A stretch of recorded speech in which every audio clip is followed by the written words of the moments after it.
এই আমাদের কবরস্থানের অবস্থা।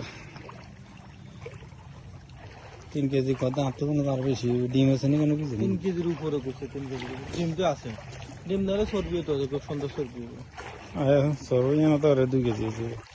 ভাজি করে খেয়ে দিচ্ছে বড় মাছ আসলে অনেক কিনে নিয়ে জন্য লইছি খুব বড় জালের লাড়ি গুলো আর কি বড় জালের কাফার বড়টা বাজে ফাঁকির লাই না দিছে মনে না বড় জালের এগুলো ফাঁকি ইচ্ছা করে না শুকনাই লে না ফাঁকি অঙ্গ ডালে থেকে নেই ana মুরব্বি গেল তো হানি নিচে ডুবে রয়েছে নেটওয়ার্ক তো মনে হয় তোর কাছে নাই মাছদিকের কথা মাশাআল্লাহ আমাদের গ্যাস শুকাই গেছে চ্যানেলতে এই যেদিন অনেক অস্কার কিছু নিয়ে না এনে জাল মারলে মজা হইতো রাখছে ওটা নিয়ে মারছে না দুদিন নিয়ে মারে না কাল লেতন তো মারে আর লেতন কাফাই দিলি দেড় জাল মারে সিস্টেম তো পরিবেশটা অন্যরকম কেজি মাছ কিনবো